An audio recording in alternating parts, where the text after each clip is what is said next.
The cold wind blew through the quiet space station on planet Orvan 6. It was night cycle, and most workers were asleep in their bunks. Only a few lights blinked across the control panels outside. The planet's surface was covered in dark rocks and frozen dust. Inside the cafeteria, Mark was sitting alone at a small table. He worked as a technician, repairing damaged bots and broken scanners. His job was boring, but it paid well tonight. He had found some extra time to eat his meal in peace. He opened a hot pack of chicken and rice. Steam rising from the plastic dish, the smell of food filled the empty room. He sighed and picked up his spoon, ready to eat. That's when he heard it. A small noise, like a whisper or a breath. He looked up, confused. No one was supposed to be here. He stood up and looked around. At first, he saw nothing. Only the shadows near the supply shelves. But then, he saw her. A figure crouched behind the stacked boxes. Her skin was pale blue, her hair silver and long. She looked thin, weak, and shaking. Her clothes were torn, and her eyes were wide with fear. She wasn't human. She was an alien, and she looked like she hadn't eaten in days. Mark didn't move. He didn't want to scare her. Slowly, he bent down and picked up his food tray. He took a few steps forward and gently placed it on the floor between them. "You hungry?" he asked softly. The alien woman didn't answer. She stared at the food, her lips trembling. Then, slowly, she crawled toward it, her hands shaking as she picked up the spoon. She took one bite, then another. Suddenly, she dropped the spoon and began to cry. Tears rolled down her cheeks, her body trembling with emotion. Mark stood frozen, not knowing what to say. She looked up at him, her eyes filled with pain and sadness. You give food," she said in a soft, broken voice. "I was hiding so long. No food. Hell. No one help." Mark knelt down beside her. "It's okay now," he said. "No one will hurt you here." She looked around, fear still in her eyes. "No safe," she whispered. "They look for me." "Always look." "Who?" Mark asked. "Who's looking for you?" She didn't answer. Instead, she placed a hand on his arm, her fingers ice cold. "You are kind," she said. "You don't know." "What coming?" Mark felt a chill run through his body. "What do you mean?" he asked, but she had already returned to eating, tears mixing with the food. Mark didn't ask again. He watched her closely. He could tell she had been through something terrible, something no one should ever have to face. After a few minutes, she looked up again. "My name is Sale," she said. Mark nodded. "I'm Mark." Sale looked around the room, her body tense again. "You must not tell," she said. "If they find me, they take me again, and then they find Earth." Mark stared at her, heart pounding. He didn't know who they were, but from the fear in her voice, he knew they were dangerous, and somehow they were a threat to more than just her. "They were a threat to everyone, okay?" Mark said quietly. "You're safe with me." Outside, the wind picked up again, and somewhere in the distance, a silent drone floated past the window, its red light blinking slowly, watching, waiting. Mark couldn't sleep that night. The image of the alien woman Sale sitting on the cold floor, crying into his food, stayed in his mind like a burning picture. Even after she fell asleep on the bench near the heating vent, wrapped in an old blanket, his thoughts kept racing. Who was she? What had happened to her? And what did she mean when she said, "They'll find Earth"? Outside the small dorm room, the lights flickered. Something wasn't right with the station lately. Scanners went dark for seconds at a time. Some of the workers claimed to hear voices in the communication wires. Mark never believed them until now. He sat on the edge of his bed, staring at her as she slept. She looked so human, but not. Her skin was smooth and glowing slightly. Like a cold flame, her breathing was shallow, as if her body was still recovering from hunger and fear. And then, suddenly, Her eyes opened. Mark jumped, surprised. Her silver eyes stared right at him. Fully alert, I heard them, she said softly. Tonight, they searched the upper deck. Mark frowned. There's no alert on the system. He replied, they move like shadows. Sale whispered. They do not use alarms. They slip in when light is weak.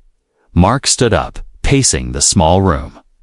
He didn't know whether to believe her or call security, but something deep in his gut told him she wasn't lying, and worse, she was being hunted.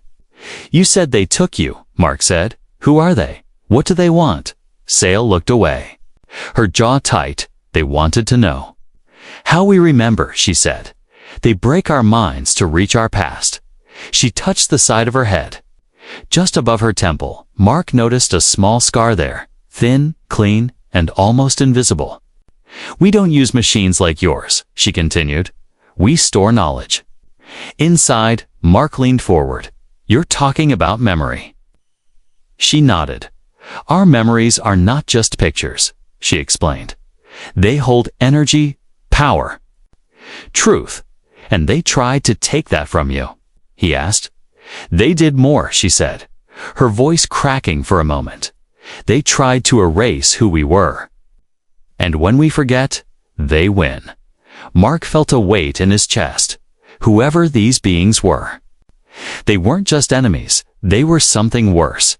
Erasers of identity, destroyers of history. Why Earth? He asked. Why would they care about us? Sale looked at him with sorrow in her eyes. Because Earth is loud, she said. It calls across the stars. Your machine sends signals everywhere. You shine like fire in the dark. Mark was silent. He never thought about Earth like that. Just a small planet trying to survive. But to someone out there, maybe they were the next target.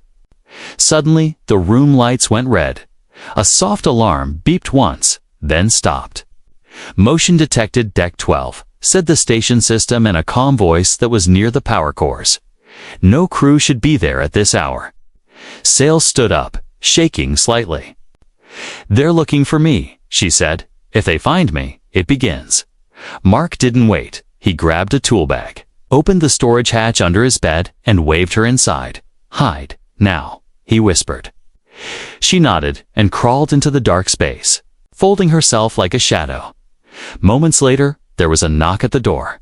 Hard, sharp, mechanical. Mark opened it slowly. A tall figure in a black station suit stood there, face covered with a smooth helmet, visor glowing red. No power maintenance tonight. The voice said, flat and emotionless. Report all unknowns. Mark swallowed. Didn't see anything, he said, forcing a casual smile, just eating dinner, trying to sleep. The figure scanned the room for a second, then, without a word, turned and walked away. Mark closed the door quickly. Locking it, his hands were shaking. He dropped to the floor and opened the storage hatch. Sale was still inside, but her eyes were glowing faintly. She looked up at him. They are not men. She whispered, they wear skin that's not theirs. Mark didn't know what she meant. But one thing was clear.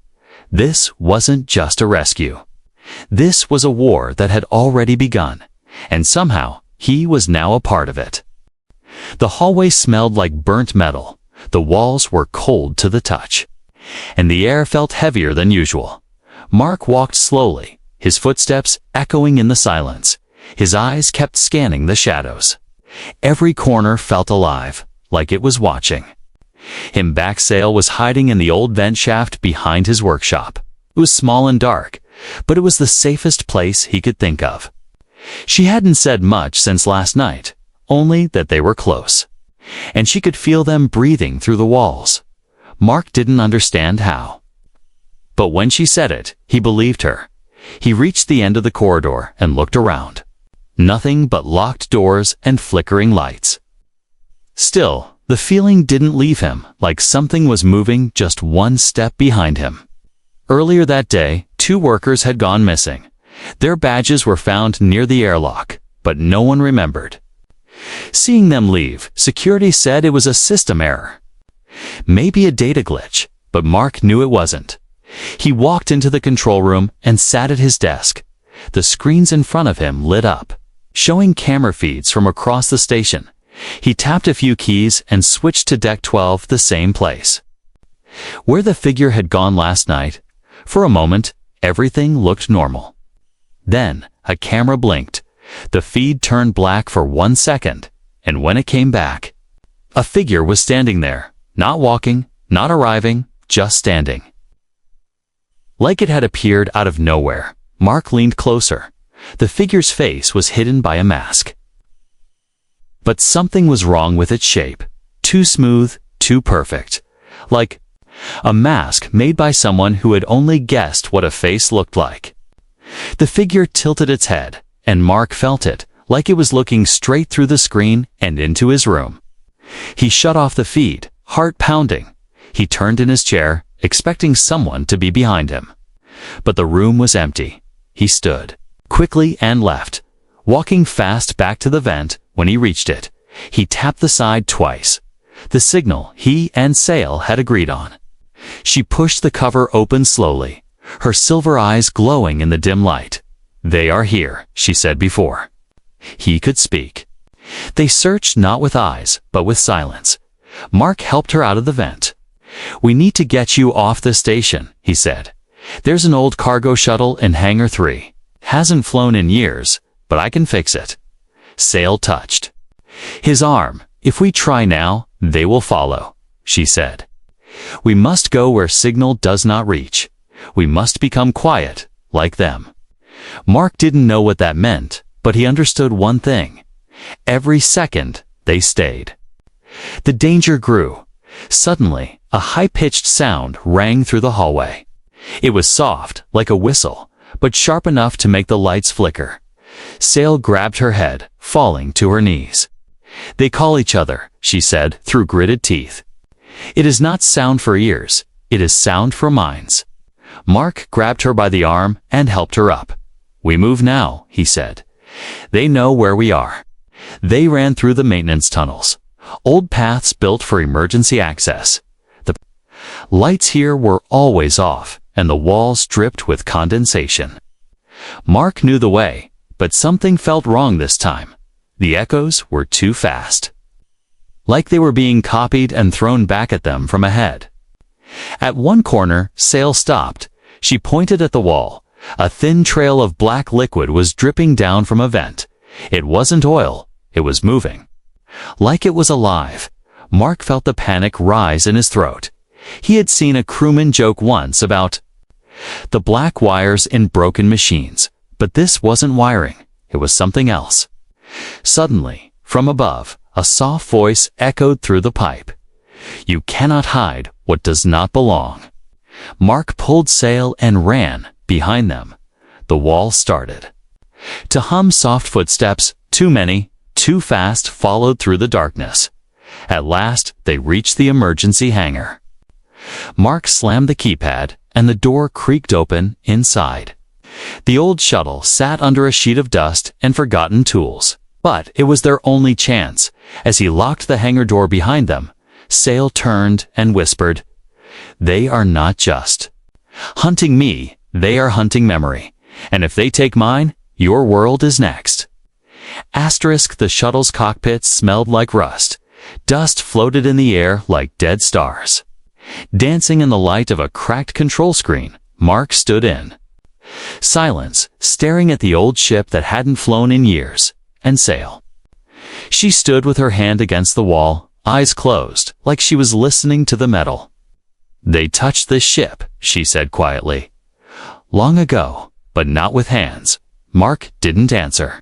He didn't understand her words fully, but he trusted them now. Sale had saved his life twice already, once by hiding him when the shadows passed, and once when she made the wall itself blur. Just for a second, hiding them from the hunter's eyes. Mark pulled open the main panel and winced. The wiring was half used, old circuits burned from neglect.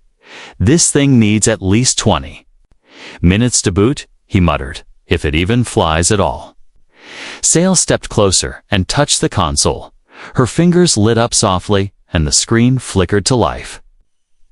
Mark stared, confused. "You fixed it?" "I spoke to it," she said. "It remembers being free." Mark didn't ask how. He just got to work, sealing the cockpit doors and rerouting power outside the hangar. Something was moving. The sound was too quiet to be footsteps. It was like breathing mixed with static. It came closer every minute. Sale walked to the corner of the shuttle and pulled something from under her tunic. It was a small crystal, glowing faintly blue. "This holds what they want," she said. "My people's last memory." She handed it to Mark. As soon as he touched it, his mind filled with flashes, a sky turning black, towers falling, people screaming without sound, and then silence, he gasped, pulling his hand back. "What was that?" "That is truth," she said. "They erase truth wherever they go." Suddenly, the shuttle lights flickered. Mark turned to the control panel. Something was jamming the power. "Feed, they're here," he whispered. Outside, the hangar doors groaned. A shape moved across the glass, too tall, too thin, and wearing the face of someone Mark once knew. "Stay back," he growled. But it didn't respond.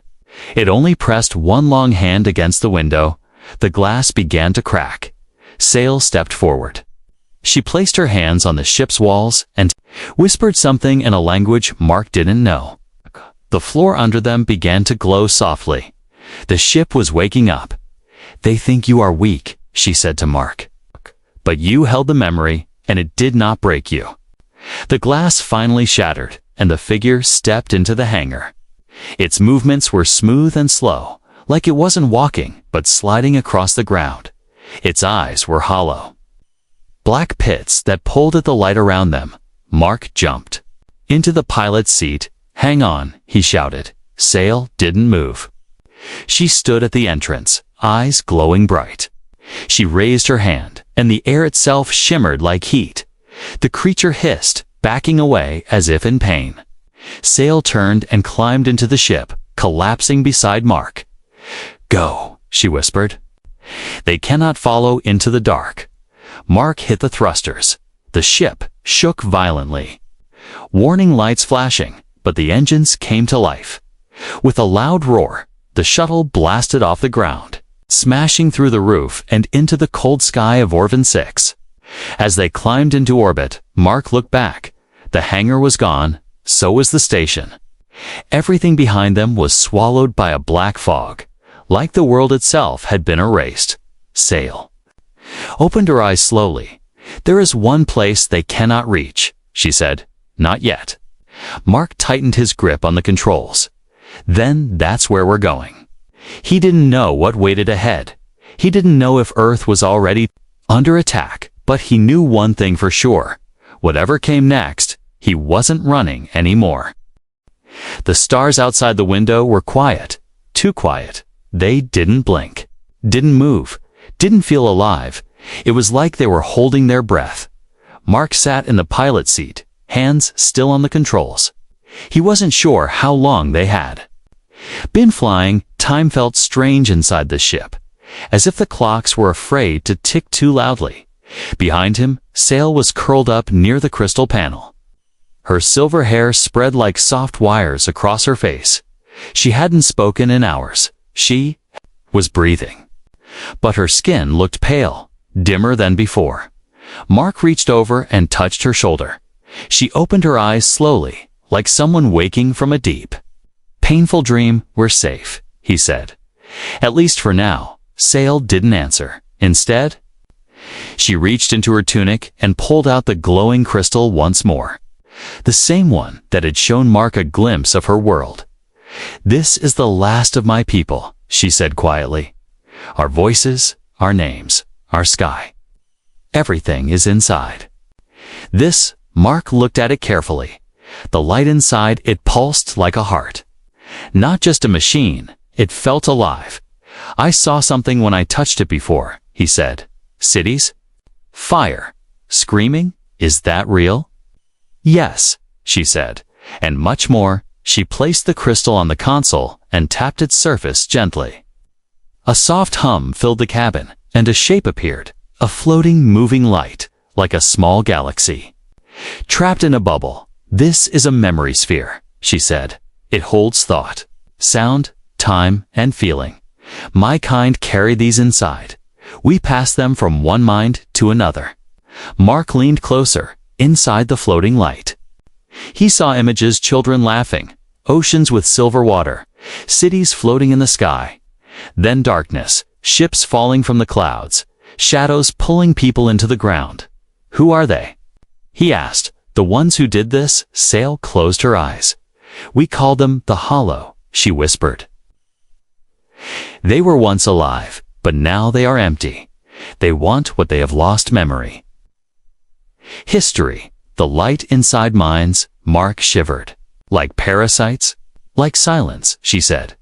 "They feed by erasing, and once a memory is gone, it never returns." He looked back at the crystal. "And this is what they want." She nodded. "It is proof. Proof of what they did. Proof that we were real." Suddenly, the ship's lights flickered. Mark sat up. "Alert? Problem with the systems?" he asked. "No," Sail said slowly. "They found the signal." The crystal began to glow brighter, pulsing fast. It was reacting to something, maybe a presence nearby. Mark reached for the panel, switching to long-range scan. A single object appeared behind them, too far to see, but too fast to ignore. It was following. "They can't be this fast," Mark said. "We escaped the station. They don't follow ships." Sail said. "They follow memory." Mark turned to her. "You said they couldn't reach us here." "They can't," she said. "But..." The memory called out, "The past has gravity too." Mark didn't fully understand, but the fear in her voice was enough. "What do we do?" he asked. "We can't outrun them forever." "We don't," she said. "We go where they cannot enter. We go into the mind." Mark stared at her.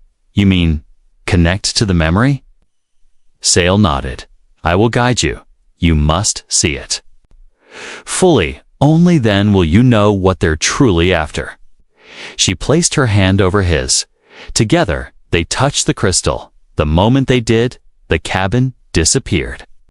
Mark was falling not through space, but through time. He saw Sail as a child, learning from a glowing teacher made of thought. He saw her people build wonders without machines. He felt love, peace, unity. Then it shattered. Black ships came. Voices vanished, memories turned to ash, and the Hollow walked through their world like ghosts dressed in skin. Mark gasped as he pulled away from the crystal. He looked at Sail, tears in his eyes. "They destroyed beauty," he said. "They destroyed souls." She nodded. "And Earth is next." Mark sat in silence. Now he understood. This wasn't just about saving one alien. It was about saving memory itself. Because if Earth forgot what it was, it would never be Earth again. Asterisk, the ship began to bleed light. Not from outside, but from within. The memory crystal pulsed faster now, sending long threads of blue energy through the console, the walls, and even the floor. Mark stood frozen in the cockpit, watching the controls flicker and bend as if the ship was dreaming. Behind him, Sail was no longer glowing faintly. She was bright now, almost too bright to look at. Her body shimmered, not like a flame, but like a living idea trying to stay inside a dying form. "They're close," she said, her voice calm but heavy. "They're inside the silence between systems." Mark didn't know what to do. The scanner showed nothing. But the alarms were screaming, not in sound, but in color. Red, then violet, then complete black. The Hollow had arrived. "They don't need to board the ship," Sail whispered. "They're already here." And then the walls started to fade, like they were being erased, panel by panel, screw by screw. The ship's body began to vanish. Mark reached for the manual override, but his fingers passed through the screen. It wasn't breaking, It was forgetting what it was. Sail? He shouted, but when he turned, she was standing tall, her body lifting off the floor slightly, hair floating around her like smoke in zero gravity. She looked stronger than ever, and yet her face held sorrow. This is their attack. She said they rewrite the world by touching the heart of it. I don't understand, Mark said, his voice shaking. What do we do? You don't fight a shadow with weapons, she said. You fight it with light. Sail held up the crystal one last time. It floated from her hands into the center of the ship, hovering between them. Then it cracked. Mark screamed, reaching forward, but she stopped him with a look. It must break to bloom, she said. Then she stepped into the light. The crystal shattered like glass made of memories. But instead of falling, the pieces rose, glowing with stories, feelings, names, and forgotten voices. Mark saw visions again, this time not just of salespeople. He saw Earth. He saw his childhood, his mother's voice, his first sunrise, his first loss. Then he saw all of it threatened, like it could be taken in one blink. The hollow screamed, not with mouths, but with presence. The space around the ship twisted, trying to erase the light. Sail turned to Mark, her body now fully made of energy. You gave me a meal, she said, her voice warm. You reminded me of kindness. Now I give you the rest. And then she vanished. The ship exploded in light, but it didn't burn. It expanded. Mark felt his body pulled apart, not in pain, but in clarity. The memories inside him doubled, tripled. Sail's voice, her people's voices, their language, their history. It was now inside him. Then, silence. When Mark opened his eyes, he was alone, floating in space, inside a dark cocoon of metal and light. The ship was reborn. Its walls remembered themselves. Stronger now, sharper, aware, but Sail was gone. Mark dropped to his knees, breath shaking. He touched his chest and felt the warmth of the memory seed glowing beneath his skin. He was not the same. She had left herself in him, and far off in the distance, something shifted. The hollow had stopped. They had pulled back, not defeated. But stunned, they had seen what happens when memory becomes a weapon, and they feared it. There was no sound, no stars, no motion, no sky. Only a soft blue glow that pulsed like a heartbeat through metal and silence. Mark opened his eyes slowly. He wasn't floating anymore. He was lying on a floor made of smooth silver glass. Above him was a dome, transparent, endless, showing nothing but swirling colors. He sat up, confused. His last memory was Sail vanishing into light. Now he was somewhere else, not the shuttle, not space, not a planet. This place was alive, but dreaming. A voice echoed softly. Not in his ears, but inside his mind. The memory lives in you now. Mark stood, looking around. The space shifted gently as he moved, walls forming where he focused, doors appearing where he wondered. You are the seed, the voice said again. Suddenly, he remembered the crystal sail, the hollow, and the light that pushed them back. It wasn't just energy. It was truth. And now, he carried it. The dome split open, revealing a single corridor that stretched into white mist at the end. A screen blinked to life, showing Earth, blue oceans, green lands. Swirling clouds, so normal, so unaware. Mark reached out and touched the screen. It responded with a soft sound, then displayed a new image.